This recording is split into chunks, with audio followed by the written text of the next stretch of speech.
Today I've been joined by Jonathan from Epsom Ewell Foodbank. Hello, Jonathan. How are you? Hi, Paul. I'm good, thanks. Yes, as good as you can be in this sort of third lockdown and crazily busy. But hey ho, hopefully there is an end in sight now, so a little bit of a glimmer. Marvellous. So what we're going to do today is just talk a little about what you do Mm. and the food bank around Epsom and Ewell. So first of all, what is your role with the food bank? So I set up the food bank in Epsom and Ewell, and I suppose my official title now is kind of like the managing director. So I run everything we do, and the reality is we have sort of spread into quite a few different areas now. But the last year has been a crazily busy time. So that has been very much focused on food and supporting families and individuals as much as we can. So when did the food bank actually start in Epsom and Ewell? Because you seem to be around for ages. Yeah, it feels like that as well. Officially, October 2012. So we're actually heading into our ninth year, which is one of the sort of staggering things I think about. That when we initially we had some people. I had a friend actually who started the Kingston Food Bank. And he said to me, John, he says, you just got to come and have a look. He goes, it's staggering. So I went to see some of the things they were doing. And that was sort of early on in 2012. And I thought, wow, surely there's not that need in Epsom and Ewell. And but he was saying, no, we're having people referred from Epsom to come to Kingston to get food. And at that point, I was like, really? So we literally did a bit of research, pulled together a public meeting, which was in the July 2012. Trussell actually came and talked to us about some of their work and what they were doing. And a number of people did come up to me and said, there's nobody hungry in Epsom. You really do not need to start this project. And I was like, no, our research has told us that people are hungry and they'll be referred to other food projects. So there is a need locally. So we launched in October, not really expecting maybe to last for a couple of years, I think in my head. And here we are 9 years later, busier, bigger, and the stories are still as sad as ever. So you never thought about it lasting this long? Never. Did you have a time you thought it would last, or? I suppose part of my character is that I like starting and setting up things, and sometimes I believe there's a season for stuff. So often you set something up for a few years, and actually then that fills that need at that time, and then you go on to what the other need is or what's going on in the community. And I never dreamt that 9 years later we'd have fed like over 20,000 people, still be going, literally be the state we are. Not faintest idea. I thought probably in the back of my head maybe 2-3 years, and then it would probably fizzle out because there wouldn't be a need. And I genuinely hope one day we can still fizzle out, but that is just looking so unlikely at the moment. So COVID has impacted on everybody. What impact has it had on you guys there? I love this. I remember somebody saying to me, there's this was probably towards the end of the first lockdown. He said it felt like 20% of the people are now doing 80% of the work, and 80% of people are doing 20% of the work. And literally for us, we were just run ragged. And we obviously were aware we had to reduce down contact with people, keep our socially distance, monitor what was going on. A number of our volunteers were over 70, so we had to ask them to stop volunteering. And for some of them, it was their lifeline because we were the only people they were coming out to see. So COVID has just like swept through every single thing we do. The only thing we probably still do is we give food to people and we support people. We've had to change how we give the food, how we do our support. So we used to run 5 centres where people would get a referral or a voucher from one of the local agencies like Citizens Advice, Council, schools, children's centres, housing associations. They would bring that to us. We would have a chat with them, we would pack the food, we would see what's going on, see what other areas of support we could offer. So we had to stop all that. So we moved in, it was Easter, I remember clearly, literally, we stopped just before Easter. Straight after Easter, we moved to a complete delivery service. So we still get referrals. We're now doing an online version, an e-referral. People email in. So as a client, if they're in need of food, they still have to go to an agency, get the referral, but that is then done often over the phone or in email. The agency will then email it to us. We will then talk to the client, we'll ring them, pack the food in our centre, and we will then deliver it out to them. And it's varied, but on average, we're doing between 20 and 30 deliveries a day out to clients across our area. So I think December was our record month, and we fed something in the region of 1,500 people across that month, which was just, I mean, I think our first year we probably only fed 1,500 in the whole year. And actually in 2019, we only fed 5,300 people. Whereas in 2020, we fed, they haven't quite got all my stats sorted yet, but literally it's about 12,500 people.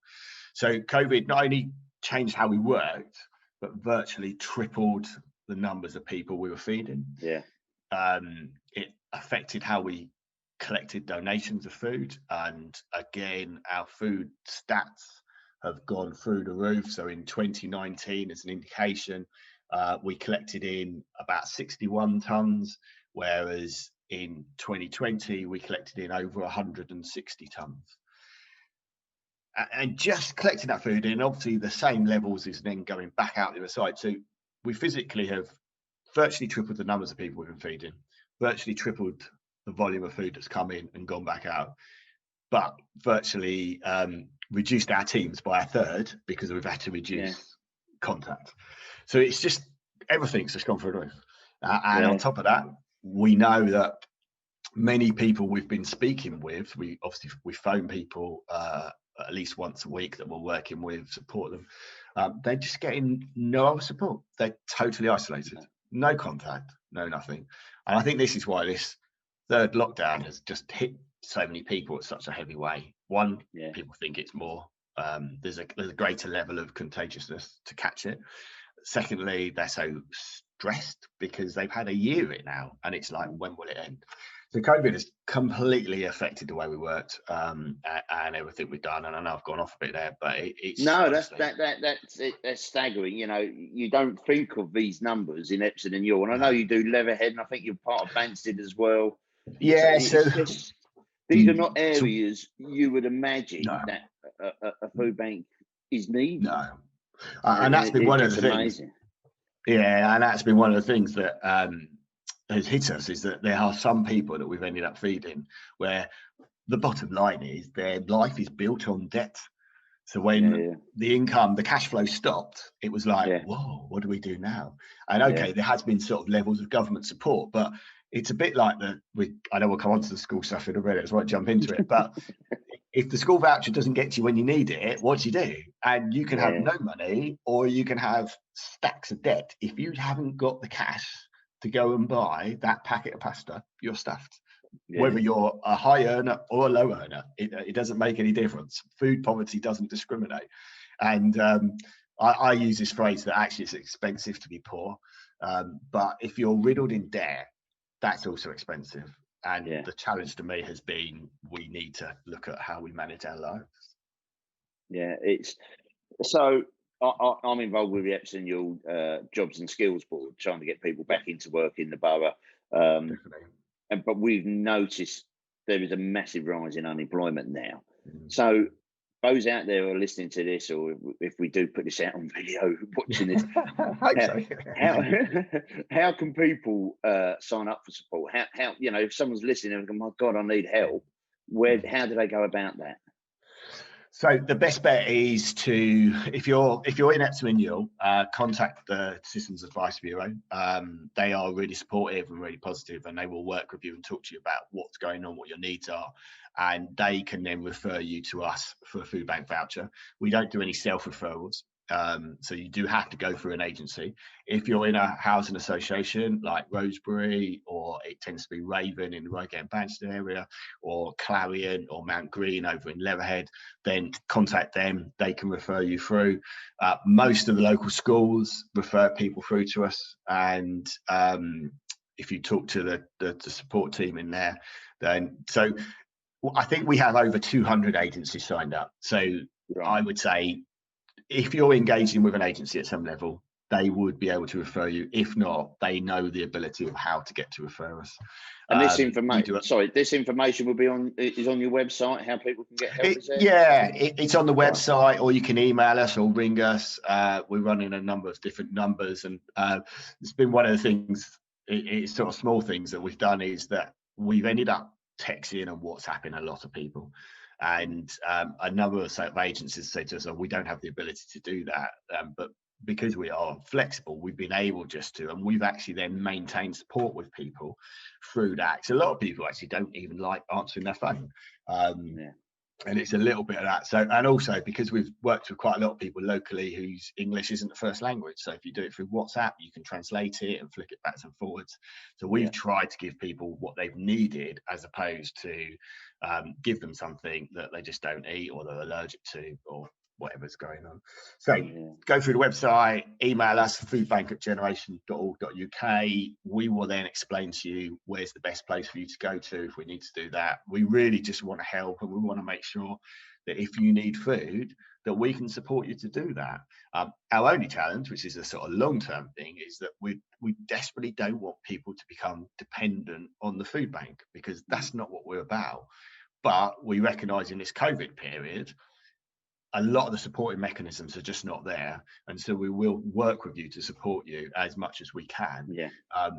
But in 12 months' time, we would be challenging about what's going on and how that's supported. Well, a lot earlier than 12 months, to be honest with you. So a lot on social media and in the news at the moment is about the free school meals, and you're helping out with that. How are you getting involved? So, I mean, obviously it really kicked off in half term last year, October half term, which was when Marcus Rashford was, a lot of his stuff came to the fore, and that was amazing.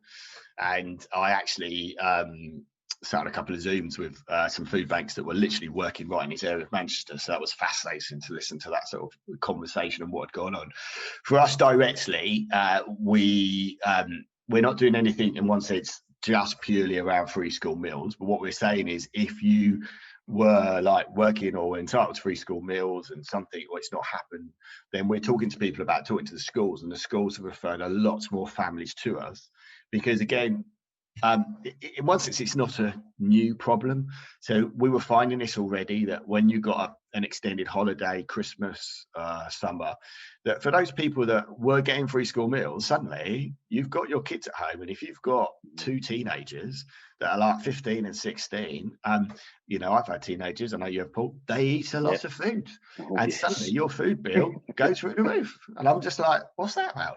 So it's not a new problem. It's just that it's been, Marcus Rashford has done amazing, and Jack Monroe at promoting the need, and for the government to suddenly realise, oh yeah, actually we should do more.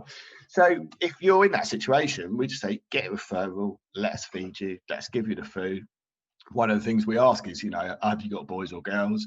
What are their ages? So that we can actually put extra stuff in needed that's appropriate for your family and what's going on. Excellent. And also with the children in the schools and the home learning, you've been asking people for laptops. Are you still asking for donations? We are. So about 18 months ago, 2 years ago now, we launched a new project called a Poverty Truth Commission, because my desire has always been to close the food bank. But the only way I'm going to close the food bank is by identifying the roots of what poverty are in our community. So we created this Poverty Truth Commission, where we invited people who ran organisations, businesses, were strategic in policy that affected our county and our boroughs, alongside people who were affected by poverty and lived in poverty. And we brought them together to talk and just chat, tell their stories, find out what's going on. And one of the key things that came out for us in the summer was around families that didn't have laptops at home. So they had no media into access, and often people, the parents might have had a smartphone, so they were doing stuff like homework and things off their phones. And you suddenly realise the sort of shortage. And I think we had one of our videos talks about a family whose child was kept in at lunchtime to use the laptops and the computers because they didn't have it at home. So that meant that child wasn't able to go out and play with his friends. So technically they were being discriminated against because they didn't have a laptop at home. And we're like, No, that's not right. So we started to work on that, and we've collected over 100 laptops. We've been working with 2 schools, predominantly in Leatherhead, but we are literally just starting 2 schools in Epsom Ewell. So it's 4 schools. So we do it through the schools because, again, there's a potential that a lot of people need a lot of laptops, and we're not in a position to choose who gets one and who doesn't get one. So we work with the schools. They know those that don't get them. They know those that need it. And yes, if you've got a laptop, email us. The info is the best way. If you send it in to foodbank@generation.org.uk, we will then talk to you about the spec and if we can use it. There are some that are too old, but laptops and tablets. But as I said, we've collected over 100. We will wipe it if it needs wiping. We will then sort it out, and we will then give it to the school. And often we will say to the school, this has been donated by Tom. And then they send us a list of names of just the first names. These laptops have gone to Bill, Freddie, Paula. And it's just like, mate, it's great. It's fantastic. And the schools have come back and gone, the kids are just amazing. And these are, this is a primary school and a high school. And even the high schools are like, you got year 10s, year 11s. And they're just like, wow. Just revolutionises their life. Amazing. So incredibly sad again, but incredibly feel very privileged to be able to support people like that. Yeah, I think if COVID has, especially last year and now, it's proven one thing is what a great community we have. That lots of people are chipping in, they're helping, they're doing food parcels, going to the hospital workers and everything like that. And we had the clap for carers and everyone. That still amazes me, that first clap for carers. I thought I'd be the only one on the doorstep, but the whole street was there. It was amazing. So there are people going to be listening to this going, right, I want the help. I haven't got a laptop. How can I help? What can people do to help support you? Yeah, so the 2 sort of main things really is we are still, obviously we need food to come in to be able to give out, and there are things that we are short of. I think our top 3 still are sponge puddings, dried milk, and I think it's rice puddings at the moment. And we, once a week, we will put that out onto our social media stuff, or our Facebook. I know you retweet often, Paul, and post it again, and it's on our Twitter.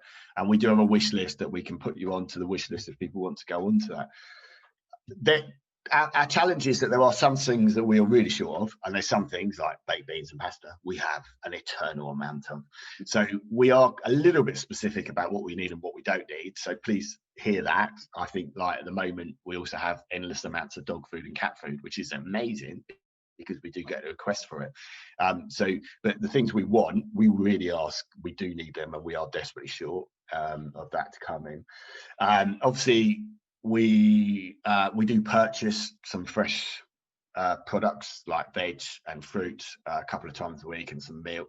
So again, there is a cost to what we do. We have no income streams. We don't earn any money, etc. Everything we rely on is donations and grants. So if you're able to donate into that as well, that's one, even if it's just a few pounds each week. And part of that also goes to our team. We're developing our support team.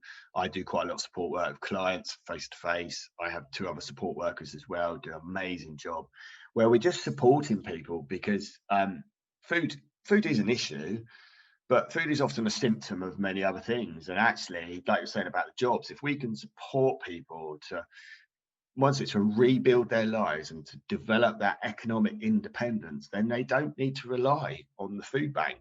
As I said, food is a help, but actually cash is an answer. So if you can get people to get more cash, whether it's through the benefits being appropriate, but more ideally through getting a job that they earn, which gives them respect, dignity, opportunity to choose how they spend their money, then that's the best thing. And we're trying to encourage and support people to do that. And the laptop is a small step in that direction, encouraging somebody to go to a job fair, whether it's virtual or face-to-face, that sometimes they need that encouragement. They've not had that interaction for ages, supporting them. So we're supporting that team. So that obviously is a cost into that as well. So there's a number of ways like that. We're not in need of volunteers at the moment, but if you want to volunteer, we are asking people, let us know. And as opportunities come up, then we will contact you and say, hey, we need a pickup from this supermarket, or we need somebody to drop off out. We have teams of drivers in pairs that are dropping food off at the moment, and sometimes we need more people to do that. So yeah, email us in volunteers@generation.org.uk, and we'd love to hear from you and know what's going on. And I think most of the supermarkets, there are loads of drop-off points for the food around the borough. Again, we're going to put the links up so people can get to your website and find out all the information. But one thing I have noticed, and again, this is people just purely trying to help, but I sometimes wonder if it helps or is a hindrance. There's a lot of people asking for food who aren't charities and say, look, can you send us this and we're going to deliver this to X and Y? And does that create a challenge for you guys? It does. It's one of those ones that, as you said, people are trying to help, and I totally get that people just want to help somebody. They hear somebody's not in need of food, and they then say, oh, actually, I can collect some food and I go and take it to them. And I totally get that. The challenge is that it's difficult. You don't always know, actually, one, how genuine they need food. The bulk of people is genuine, but there is a small percentage of people that actually they sometimes play the system, and that is frustrating, and I accept that, and I'm sure we've been played along the route. So that's one thing. Two, if you're doing it outside of a structured project or charity, I do feel that there's a vulnerability in what you're doing and the support. So obviously we look at the safe working, we do everything in pairs. Sadly, there are people that will take advantage of people offering good nature. And the third aspect for us is that we do ask questions. So we do say, why do you need this food? What's going on in your situation? How can we help you change your situation? Have you got the right benefits? Okay, how can we support your benefits? Etc. etc. A lot of these projects aren't always aware of some of that's what's going on. So we know people that have once it stopped using us because they've gone somewhere where they can just get free food without any questions asked. My desire, and it is like tough love, but it is, I need to challenge somebody that actually you can't just rely on a food bank. That's not the way to live a life. I know we're here, we provide a service, but my goal is to close the food bank. I really want to help people, support people, but I want to support them to rebuild their lives. And sometimes the pop-up food systems take away some of the urgency to challenge what's going on in their life, and that's where that frustration is for me. And while we're in this period of COVID, it's been easier to do some of those pop-up because you've got a lot more people home. But when you go back into a normal lifestyle, that they are harder to continue. So they could just disappear overnight, and then this particular client who may have been supported, it then becomes a much more of a challenge. And over a long period of time. Don't get me wrong, we've been going 9 years now. It is hard work. That's the bottom line. And COVID has been really hard work. So I'm really happy to work for anybody, support people. But my challenge is I will not let somebody just get food for the sake of getting food. We need to know actually, what is going on? How can we support you to develop your economic independence so that you can have the choices and the cash to make so that you can rebuild your life? And whether that's get a job, help with benefits, encouragement, whatever it may be. We offer counselling, we do free furniture, we do advice, signposting, we do appeals, we work on benefits, the whole shebang. And we will continue to do that until there's actually nobody in our community that needs the support anymore. Yeah, and I think one thing that it does worry. It's great seeing people wanting to help. You can't stop that, but it does worry me. I would imagine you do all the security checks on your volunteers anyway, and you just don't know who you're dealing with. So I would always say to anyone, great, if you want to help, get in touch with an actual organisation which is registered in a charity and anything like that, just for peace of mind and safety. Yeah. So you've touched on it before about wanting to close the food bank. Any future developments? Can you see the food bank closing? Personally, I can't see it closing immediately and for some time. No, sadly, no, I can't see it closing in the short term. But it's we don't want to just exist. So, and that's that big challenge that we, this year has seen our business, if we were termed in a business, triple in every level. And most businesses would be going, oh, that's brilliant. But actually our desire is to reduce our numbers down. So we will work and challenge people and try and support them to not need us and we will work our way. And that's why, for me, developing the ability of support we can give, a flexible support where we encourage people to an extent, take ownership of their lives, but support them to do that. So we're not saying, right, you just got to get on with it. We say, okay, how can we help you? How can we introduce you to somebody? How can we chat to somebody? How can we encourage you? And one of the challenges is, and I'm sure you've probably seen this with the job stuff, is somebody that's been unemployed for a while, to put them straight into a full-time job is virtually impossible, because they're just not used to it. It's just not how they function. And I know people will look at that and go, oh, really?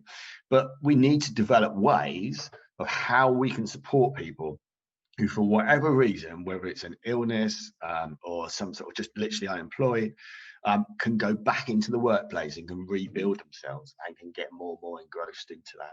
And I think the more we can do that, the less reliance there'll be on a food bank, and then gradually we can begin to reduce down what we're doing, married to the local authorities and businesses and health service adopting policies that support people in poverty. As an illustration,